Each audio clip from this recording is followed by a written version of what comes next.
Девочки, помните, у меня был набор из вот таких вот 3 браслетов. 2 из них я разобрала, чтобы сделать колье, но, знаете, что не соберу, ничего мне не нравится. Вот это моя последняя проба, можно сказать, черновик, но тоже мне не понравилось. Здесь я их собирала на мемори проволоку, отрезала 2 вот такие дуги, соединила их колечком между собой. Ну вот не знаю, что-то я вот кручусь, верчусь перед зеркалом, ну как-то что-то не то. В общем, я решила не изобретать велосипед, а собрать украшения, которые девочки в чате показывали. Купила вот такой кулон, и сейчас мы все с вами разберем и соберем заново. Кусачки эти, конечно, тяжело берут проволоку, но вот никак не куплю себе строительные. Собирать снова буду на мемори проволоку, отрезала себе вот такой вот кусочек. Одну сторону зажимаю вот такой вот пружинкой-стопером, чтобы бусинки в процессе сборки не разбежались. У кулона очень большое отверстие, поэтому вешать я его буду не на мемори проволоку сразу, а висеть он будет на гематитовых бусинах. Собирать начинаю с центральной части колье. Сначала надеваю красную, похожую на коралл бусину, затем 4 гематитовых, вот на них как раз и будет висеть кулон. Видите, он так не будет провисать на проволоке, а будет стоять в ряд со всеми бусинами. Ну а теперь начинаю набирать бусины сначала с одной стороны, потом с другой стороны от кулона, так, чтобы колье получилось симметричным.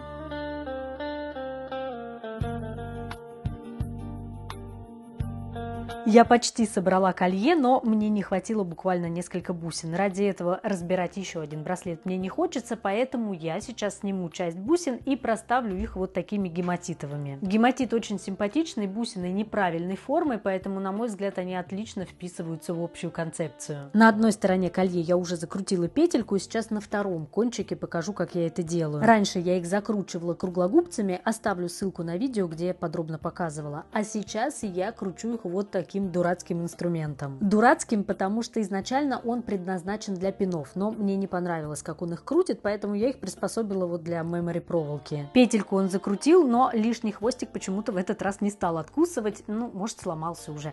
Но ничего страшного, откусить хвостик — это вообще не проблема. Ну вот и все, колье собрано, я его сейчас примерю. Если оно окажется слишком тяжелым, я еще подвешу на эти петельки карабин с удлиняющей цепочкой. Ну и, конечно, очередной раз выражаю огромную благодарность девочкам из нашего чата. Спасибо вам, что делитесь такими прекрасными идеями. Колье получилось очень стильное. И да, кстати, оно достаточно тяжелое, поэтому я все-таки поставила сюда карабин.